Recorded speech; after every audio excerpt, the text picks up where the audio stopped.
La filosofía de composición de Edgar Allan Poe. Veamos rápidamente un proceso de estructuración narrativa a partir de los planteamientos de este autor, quien apunta a la lógica y al control de la creación. En su ensayo Filosofía de la composición, Poe describió el proceso con el que compuso El Cuervo. Para empezar, manifestó que es indispensable saber el final de la historia antes de escribirla. Así se puede conferir una irrevocable apariencia de lógica y de causalidad. Es decir, si tienes claro el final de tu historia, todas las acciones y elementos del relato lo intensificarán, alistarán el terreno para que, cuando llegue el desenlace, todo sea comprensible y se logre el efecto deseado. Pero ¿cuál es el proceso para escribir entonces? Hay muchos, y ninguno es mejor o peor, pero si quieres seguir una línea estructurada que además funciona muy bien, veamos lo que hizo Poe. Según él, primero hay que buscar el tono, ese recurso que transmite la emoción que se debe sentir al leer un texto: tristeza, alegría, esperanza, rabia, desaliento, etc. Luego podemos buscar alguna curiosidad artística e incitante. Esto es un poco más de lo técnico, es decir, un recurso que puede ser un estribillo, una repetición constante, una palabra o frase sonora, o una literación.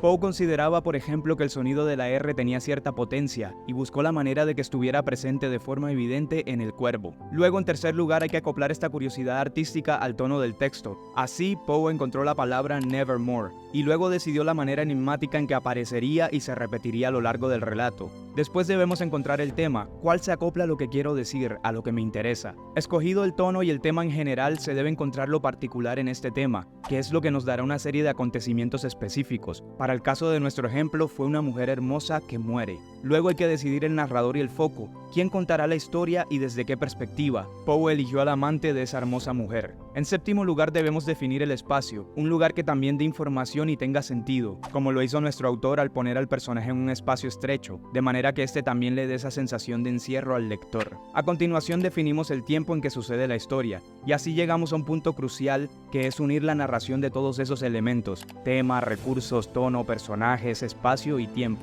Con todas esas decisiones, Poe empezó a narrar en la voz del amante la pérdida de su bella amada. Luego, en décimo lugar, tenemos que completar y organizar los hechos, elegir el orden de los acontecimientos de manera que aumente la curiosidad para así llegar a un final que complete o resignifique el texto. Y en todo ese proceso tenemos que cuidar el efecto de crescendo, ese aumento de tensión, intriga, angustia o desesperación del lector. Y finalmente tenemos que permitir un poco de ambigüedad, o más bien de complejidad, que el cuento goce de un espíritu sugestivo para que el lector pueda sacar conclusiones. De esta manera, habiendo elegido y organizado todos los elementos que hemos descrito, puedes enfocarte en corregir y pulir, pensando en el efecto que quieres provocar. Si tienes en cuenta todo esto, el texto empezará a perfilar originalidad, en la medida en que nadie lo habría compuesto como tú. Pero claro, una vez veas algo singular que tenga potencia, no dudes en que merecerá mucho más trabajo. Lo que te resulte original tendrá que ir nutriéndose en el proceso.